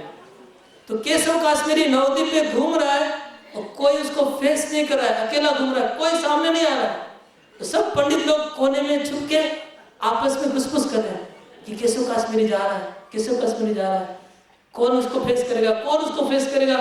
पूरा नवद्वीप में कोई सामने नहीं आ रहा है। तो अब नवद्वीप का भी नाम मिट्टी में मिलने वाला है। एक भी आदमी नहीं है जो केशव कश्मीरी के सामने जाए। तो सब पंडित लोग सोचने लगे। तो कुछ दुष्ट पंडित थे, वो लोग ने आपस में मीटिंग किया। मीटिंग करके वो लोग क्या डिस्कस किए कि इसको हम लोग निमाय पंडित के पास भेजेंगे। इससे दो काम होने वाला है, दो फायदा होगा। अगर निमाय पंडित हार जाएगा तब तो इतना दिन हम लोग को इतना परेशान किया है, इतना सताया है, इतना घमंडी है, उसका घमंड पूरा खत्म हो जाएगा, हमारा पूरा बदला हो जाएगा। इतना दिन का बदला हम केशव कश्मीर से ले लेंगे। तो अगर निमाय पंडित हार गया तो बहुत अच्छा है, उसका घमंड पूरा टूट जाएगा, फिर हम लोग को सताएगा नहीं। और अगर निमाय पंडित जीत भी गया तब तो नवदीप का जय जयकार हो, नवदीप का नाम रह जाएगा। तो इस तरह से सबने केशव कश्मीरी को बोला कि आप केशव कश्मीरी हैं? हाँ, तो आप जाके निमाय पंडित से मिलिए, वो गंगा के तट पे अपना बहुत ये कर रहे हैं, स्कूल चला रहे हैं स्टूडेंट के पास। तो केशव कश्मीरी गया गंगा के तट पे और देखा दूर से निमाय पंडित अपना सिखा रहा है स्टूडेंट्स को, सामने लाखों स्टूडेंट बैठे हुए हैं। तो केशव कश्मीरी निमाय पहले गंगा माता का प्रणाम किया, गंगा को प्रार्थना किया, फिर गया निमाय पंडित के पास। निमाय पंडित अपना पढ़ाई चालू रखा, केशव कश्मीरी पास में आया और उनको पूछा कि आप क्या निमाय पंडित हैं? मैं आपका दास निमाय पंडित हूँ। बोले क्या सेवा है? तो मैंने सुना कि आप बहुत बड़े पंडित हैं, आप व्याकरण में बहुत प्रसिद्ध हैं और मैंने पूरी दुनिया को हरा दिया है और मैं आपके साथ डिबेट करना चाहता हूँ। तो निमाय पंडित कहते हैं कि ठीक है, डिबेट करेंगे, इतना जल्दी क्या है? अभी गंगा मैया, इतना सुंदर गंगा मैया बह रही है, थोड़ा गंगा का स्तुति करिए ना। अब उनको भक्ति करने की इच्छा हो रही है, डिबेट करने की इच्छा नहीं हो रही, तो गंगा का स्तुति करके सुनाइए। तो केशव कश्मीरी को जैसे ही बोला, वो गंगा की स्तुति करने लगा, तूफान के जैसे श्लोक बोलने लगा, एक के बाद एक, तुरंत 100 श्लोक बोले, 100 श्लोक। और ये श्लोक कहीं लिखे नहीं है कोई शास्त्र में, उन्होंने बना बना के बोला। कितना बड़ा पंडित है कि श्लोक बना दिया गंगा के ऊपर 100 और तूफान की झड़ेर मतो, बेंगोली में झड़ेर मतो, तूफान की तरह बोल दिया। तूफान एक्सप्रेस जैसे जाती है वैसा, बहुत स्लो, दुरंतो दुरंतो, तूफान ने दुरंतो। तो ये बोलने के बाद, 100 श्लोक बोलने के बाद रुक गया। तो निमाय पंडित बोले, बहुत सुंदर आपने स्तुति की, इसमें से आप कोई भी एक श्लोक का व्याख्या करिए। तो पंडित बोला कौन सा श्लोक? तो निमाय पंडित बोला 54 नंबर श्लोक, और वो श्लोक निमाय पंडित बोल दिया। वो श्लोक है,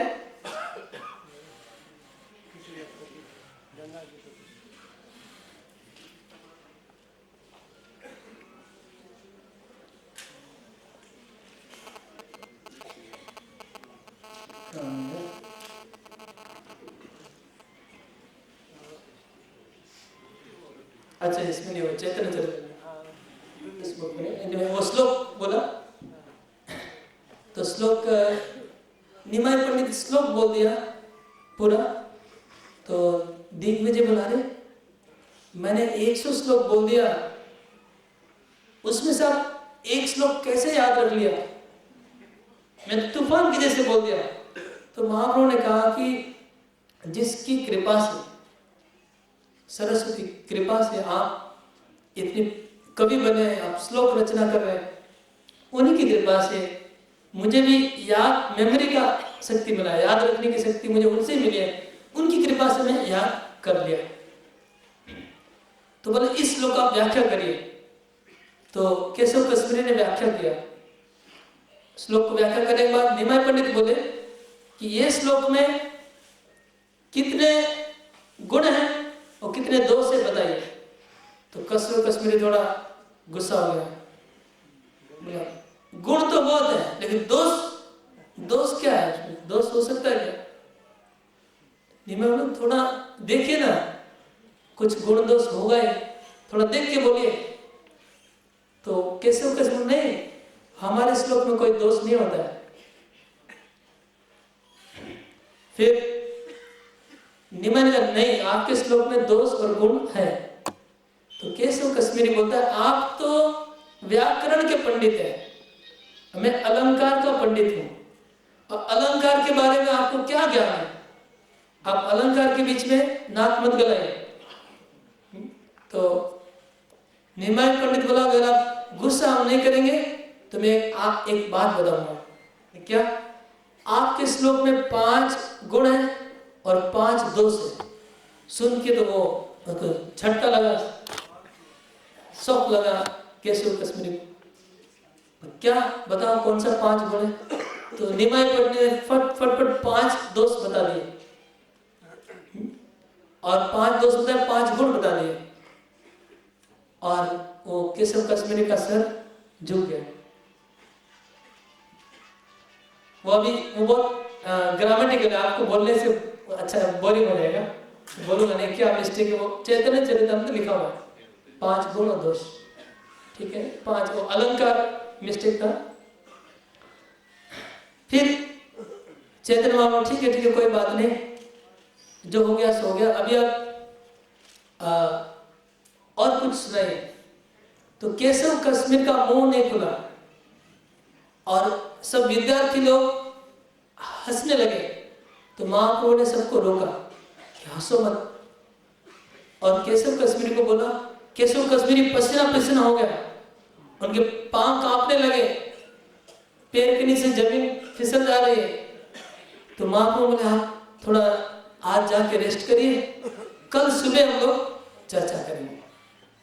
तो केशव कश्मीरी गया घर और फिर सरस्वती की उपासना की रात को, और सरस्वती का मंत्र जप किया, और सरस्वती को बोला हे माता, आपने मेरे प्रति ऐसा व्यवहार क्यों किया?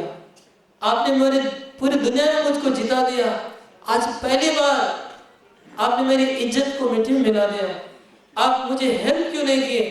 वो पंडित के सामने मैं क्यों हार गया?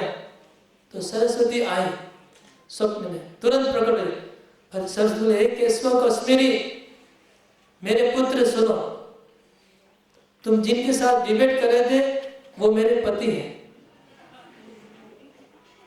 और मेरे पति के सामने तुम डिबेट कर रहे हो, मैं उनकी पत्नी हूं, और क्या तुम जीत सकते हो?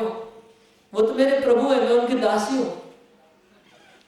तुमने उनके साथ डिबेट करके भी अपराध किया है, तुमको जाके माफी मांगनी पड़ेगी। और दूसरा बात सुनो, सारा जीवन तुमने मेरी आराधना की है, उस आराधना का फल, तुम जो पंडित दिग्विजयी बन गए वो उसका फल नहीं था, उसका असली फल यह है कि तुम्हारा निमाय पंडित से मुलाकात हुआ है, क्योंकि तुमने मेरी भक्ति की है सारा जीवन में, इसलिए तुम्हारा निमाय पंडित से मुलाकात हुआ। तो जाओ जल्दी और निमाय पंडित के चरण में आत्मसमर्पण करो। तो केशव कश्मीरी जैसे नींद टूटा, उठ के निमाय पंडित के पास गया, उनको दंडवत प्रणाम किया, और निमाय पंडित, अरे आप दंडवत प्रणाम कर रहे हैं हमको, इतने बड़े पंडित, क्या हुआ? तो फिर केशव कश्मीरी ने बोला सब बात कि हमको सरस्वती सपने में आई थी, और आप नारायण हैं, आप भगवान हैं, आप मुझे आश्रय दीजिए। तो फिर चैतन्य महाप्रभु ने उनको आलिंगन किया और उनको आश्रय दिया। और फिर केशव कश्मीरी हाथी घोड़ा जो लाए थे वो सब छोड़ दिया, और पैदल चल के विनम्र होके अपना मिट्टी के पांव से चल के वापस गए। ये हो गया दिग्विजय पंडित का।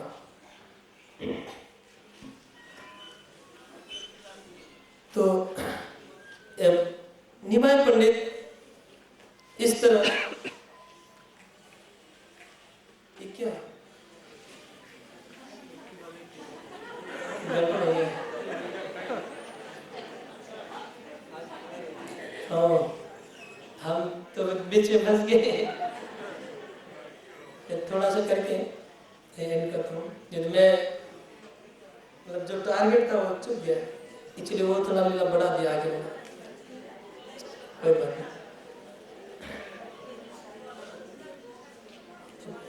5-10 मिनट कर ले।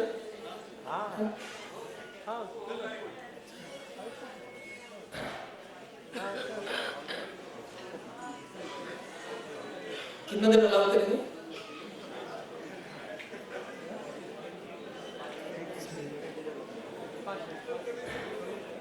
हाँ ओके। तो निमाई पंडित एक बार गए बांग्लादेश गए क्या करने के लिए? पढ़ाने के लिए टीचिंग के लिए गए। तो जब निमाई पंडित बांग्लादेश गए तो वहां पर पूरे बांग्लादेश में चर्चा होने लगी कि निमाई पंडित नवद्वीप से आ रहा है, निमाई पंडित आ रहे हैं, निमाई पंडित पढ़ाने के लिए आ रहे हैं, एजुकेशन के लिए आ रहे हैं। तो बांग्लादेश में जितने भी स्टूडेंट्स थे सब निमाई पंडित पर आने लगे और बोले हमको पढ़ाइए, हमको पढ़ाइए, हमको पढ़ाइए। तो निमाई पंडित ने बांग्लादेश में हजारों स्टूडेंट्स को पढ़ाया और सब लोग पढ़ाई करते थे। इसमें पूरा क्लियरली लिखा है कि 2 महीना निमाई पंडित के साथ अगर कोई पढ़ता था उसको एक डिग्री मिलता था। 2 महीने में 2 महीने का पढ़ाई करके डिग्री लेके वो जाते थे अपने गांव और सबको बोलते थे कि निमाई पंडित के स्कूल से हम ये सर्टिफिकेट है। तो वो उसको देख के दूसरे लोग आते थे और फिर वो लोग आते थे हमको भी पढ़ाइए। ऐसे करते करते मतलब बांग्लादेश में और जितने लोग को मिलते थे कुछ लोग बोलते थे कि हमने आपसे पढ़ाई तो नहीं किया, हमने तो दूसरे स्कूल में पढ़ाई किया, लेकिन हम अभी जो पढ़ाते हैं आपने जितनी बुकें टिप्पणी लिखी है व्याकरण के ऊपर उसको ही हम लोग पढ़ाते हैं। हम आपकी सारी किताबें हम पढ़ चुके हैं और वही हमारा अभी सिलेबस है, जो आपने सिलेबस बनाया उसको हम लोग फॉलो कर रहे हैं। इस तरह से निमाई पंडित को सब लोग बोलते थे। मतलब बांग्लादेश में निमाई पंडित का ही सिलेबस चल रहा था, सब लोग वही पढ़ा रहे थे और 2 महीने में उनका डिग्री, तो शायद कितना महीना थे लिखा नहीं इसमें निमाई पंडित वहां पर, लेकिन कितने लोग आकर के उनसे पढ़ के चले गए। इस तरह से निमाई पंडित बहुत दिन पढ़ाए और बांग्लादेश में एक तपन मिश्रा बोल के एक ब्राह्मण वैष्णव रहता था। तो वो शास्त्र पढ़ता था लेकिन उनके दिमाग में 2 प्रश्न था, उसका उत्तर नहीं मिलता था। वो क्या है? साध्य साधन तत्व किछु ना जाने। साध्य और साधन, साधन मतलब गोल ऑफ लाइफ, साधन मतलब वो गोल प्राप्त करने के लिए जो उपाय है, प्रोसेस। तो प्रोसेस क्या है, गोल क्या है, ये उसको समझ में नहीं आ रहा था, तो बहुत डिस्टर्ब रहता था। तो एक दिन उनके स्वप्न में एक ब्राह्मण आया और ब्राह्मण ने कहा स्वप्न में कि तुम निमाई पंडित के पास जाओ, वो तुमको बताएंगे साध्य क्या है और साधन क्या है, प्रोसेस क्या और गोल क्या है। तो तपन मिश्र निमाई पंडित के पास आया और निमाई पंडित को प्रणाम किया और कहा कि ऐसे मुझे सपना आया था, तो आप मुझे कृपा करके बताइए कि जीवन का लक्ष्य क्या है और लक्ष्य प्राप्त करने के लिए उपाय क्या है। देखिए अभी तक निमाई पंडित खाली भौतिक विद्या का प्रचार कर रहे थे, अभी तक भौतिक विद्या का प्रमोशन कर रहे थे और कुछ नहीं करते। लेकिन यहाँ पर बांग्लादेश में किसी को पता नहीं है, छुप के वहां पर भक्ति का प्रचार कर दिया। तो तपन मिश्रा को बोले निमाई पंडित, सुनना बहुत अच्छा बात है, वो बोलना पड़ेगा। निमाई पंडित कहते हैं, सब लोग बोलिए, कलिजुग धर्म होए नाम संकीर्तन, चारि जुगे चारि धर्म जीवे कारण, अतएव कलियुगे नाम यज्ञ सान और कोनो धर्म कइले नाही होए पान। रात्रि दिन नाम लय खाइते सुइते तार महिमा वेद नाही पारे दिते। सुनो मिश्र कलियुगे नाही तपो यज्ञ जय जन भजे कृष्ण तार महाभाग्य। हरे नाम हरे नाम एव केवलम कलो नास्तेव नास्तेव नास्तेव गतिरन्यथा। हरे कृष्ण कृष्ण कृष्ण हरे हरे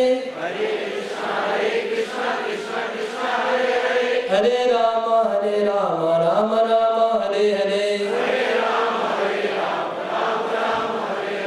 ए श्लोक नाम बोली नए महामंत्र 16 नाम 32 अक्षर तंत्र। साधिते साधिते जबे प्रेमांकुर होवे साध्य साधन तत्व जानिबे से तबे। तो तपन मिश्रा को चैतन्य में फर्स्ट टाइम लाइफ में कहा कि हरे कृष्ण महामंत्र खाते सोते 24 घंटा जप करो, यही साध्य है, यही साधन है। This is the goal of life, this is also process. और हरे कृष्ण जप करते करते प्रेमांकुर होगा, तब पता चल जाएगा कि साध्य क्या है, साधन क्या है। इस तरह से उन्होंने उपदेश दिया तपन मिश्रा को। फिर तपन मिश्रा ने कहा कि मैं आपके साथ नवद्वीप जाना चाहता हूँ, मुझे नवद्वीप लेके चलिए। तो महाप्रभु ने कहा कि तपन मिश्रा तुम जल्दी वाराणसी चले जाओ, वाराणसी जाओ और मैं फ्यूचर में वाराणसी आऊंगा, तब हमारी तुम्हारे साथ मुलाकात होगी। इस तपन मिश्रा को उपदेश देके चैतन्य महाप्रभु वापस अपना बांग्लादेश को छोड़ के यहाँ पश्चिम बंगाल में आए। और पश्चिम बंगाल तो बहुत सारे बांग्लादेश के स्टूडेंट्स महाप्रभु के साथ नवद्वीप आ गए। अपना घर वर छोड़ के निमाई की पंडित की स्कूल में पढ़ने के लिए बांग्लादेश छोड़ के इधर आ गए। और जब वापस आए निमाई पंडित, तो बहुत लोगों ने उनको बहुत धन दिया। किसी ने पैसा दिया, किसी ने सोना दिया, किसी ने कपड़ा दिया, किसी ने बहुत कुछ मॉडर्न इक्विपमेंट, जो जो मतलब बहुत कुछ मिला। निमाई पंडित सब कुछ इकट्ठा करके लाके आके सच्ची माता को दिया कि देखो मैं बांग्लादेश गया था, तुम्हारे लिए इतना धन कमा के लाया। ऐसे धन कमा के लाए, शिष्य को जुगाड़ करके लाए, बहुत सारे डिसेबल, और पूरा अपना फेम यश को भी फैला के आ गए। तो निमाई पंडित यहाँ आए और इसके बीच में क्या हुआ, निमाई पंडित के एब्सेंस में उनकी पत्नी लक्ष्मी प्रिया, उनकी विरह में उसकी मृत्यु हो गई। लक्ष्मी प्रिया का मृत्यु हो गया, वो हम आगे सुनेंगे। तो मेरा एक्चुअली 2 चैप्टर मिस हो गया, 16 और 17। हाँ 15 तक मैं किया, हाँ 2 चैप्टर नहीं कर पाया। तो मुझे लगता है वो थोड़ा पहला अध्याय में थोड़ा ज़्यादा टाइम ले लिया आपने। वो जो निमाई पंडित जो घूम रहे थे उसमें, तो ठीक है, वो शायद उसमें कल कवर हो जाएगा। श्री चैतन्य महाप्रभु की, श्री चैतन्य चरितामृतम की, निमाई पंडित की, निमाई पंडित विद्या विलास की। हरे कृष्ण। बेटी का कुछ अनाउंसमेंट है और कीर्तन करके एंड करेंगे। अनाउंसमेंट कर लीजिए।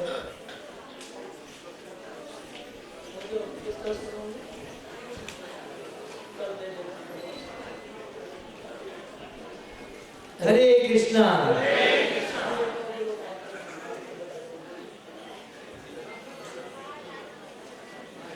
हरे कृष्णा, हरे कृष्णा, कृष्णा कृष्णा हरे हरे, हरे राम, हरे राम,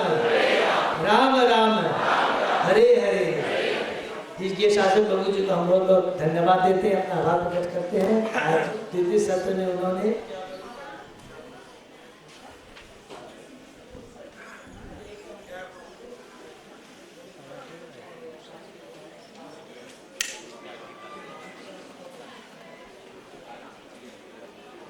प्रभु जी को अपना आभार प्रकट करते हैं। उन्होंने बहुत ही सुंदर ढंग से हमें चैतन्य भागवत के आदि खंड से 11वें अध्याय से लेकर 15वें अध्याय में भगवान ने चैतन्य महाप्रभु ने जो दिलाए कि अलग अलग भक्तों के संग में, विशेष करके गोला बेचा, श्रीधर, केशव कृष्ण पंडित और कपिल मिश्र, और उसके पहले उन्होंने मुरारी गुप्त, मुकुंद और श्रीवास पंडित के संग में अलग अलग उन्होंने दिया कि बहुत ही सुंदर वर्णन किया। प्रभु को बहुत बहुत धन्यवाद। और प्रभु जी के हम लोग एक बार 3 बार हरि बोल बोलते हैं, उनको धन्यवाद देंगे। हरि बोल, हरि बोल, हरि बोल। आगे आगे का और 2 चैप्टर बाकी है, 16 17 प्रभु जी उसका वर्णन करेंगे। तो कुछ इम्पोर्टेंट अनाउंसमेंट है। हमारे जो जनवरी में हमारा जो एनुअल कन्वेंशन होगा 23 जनवरी से लेकर 26 जनवरी के बारे में, तो उसके बारे में जो विशेष करके जो हमारे जो रजिस्ट्रेशन भी वगैरह है उसके बारे में फाइनल हम लोग आज बोलने वाले हैं, लेकिन उसका फाइनल हम आपको कल अनाउंसमेंट करेंगे। और इसके बीच में वो जो हमारा रूम का भी जो किस तरह जो रजिस्ट्रेशन, उसके भी आपको लिस्ट डिटेल रूम्स का वो आपको कल मिल जाएगा। और जो भक्त लोग कल आना चाहते हैं या रविवार को आना चाहते हैं तो वो अपना रजिस्ट्रेशन करवा सकते हैं। तो उसके लिए पर डे जैसे हम लोगों ने रजिस्ट्रेशन की लेकर, तो पर डे के लिए तो संडे में विशेष करके जो आना चाहते हैं और जो कल भी आना चाहते हैं भक्तों को साथ में ला सकते हैं और स्पॉट रजिस्ट्रेशन भी कर सकते हैं। तो और रविवार के लिए स्पेस सब लोगों से प्रार्थना है, क्योंकि रविवार में बहुत ज्यादा भीड़ हो सकती है। तो इसलिए यदि कोई भक्त अपने संग में अपने भक्तों को लाना चाहता है रविवार को, तो कल जरूर से वो रजिस्ट्रेशन करवा ले, जिससे कि उसी साथ में प्रसाद की व्यवस्था कर सके। हरे कृष्णा। एक तो इम्पोर्टेंट अनाउंसमेंट है, आज का जो स्नैक्स और डिनर प्रसादम जो स्पॉन्सर किया है, स्नैक्स का स्पॉन्सर किया है संतोष अग्रवाल प्रभु ने और डिनर का स्पॉन्सरशिप किया है राधा माता जी ने। तो उन लोगों से प्रार्थना करूँगा भक्तों से कि स्टेज पर आकर के प्रभु जी से आशीर्वाद लें।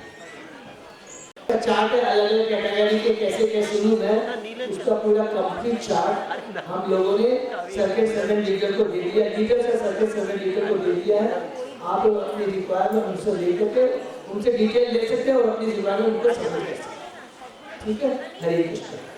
तो राधा माता जी और संतोष अग्रवाल जी, हरि बोल, हरि बोल।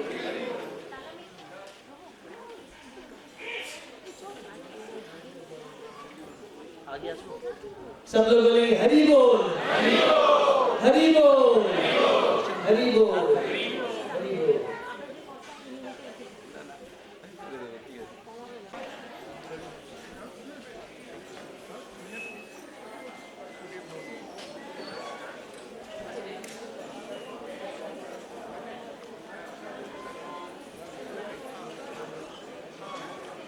तो एक अभी एक माने बहुत इम्पोर्टेंट बात है, इस बार जो हमारा एनुअल कन्वेंशन होगा इस पर चारों दिन हम लोग 9 दिन की टिकट रखते हैं। तो ये प्रभु जी की विशेष कृपा है इस बार हम लोगों पर, इसलिए ज्यादा से ज्यादा भक्त लोग एनुअल कन्वेंशन में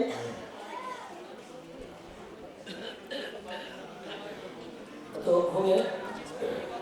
हरे कृष्ण, सबको धन्यवाद। कल 2 बजे कल का प्रोग्राम फिर इसी तरह रहेगा, सब लोग टाइमली 2 बजे से लेकर करके 4:30 बजे तक, उसके बाद में 4:45 बजे से लेकर 7:30 बजे तक हमारा प्रोग्राम होगा। हरे कृष्ण।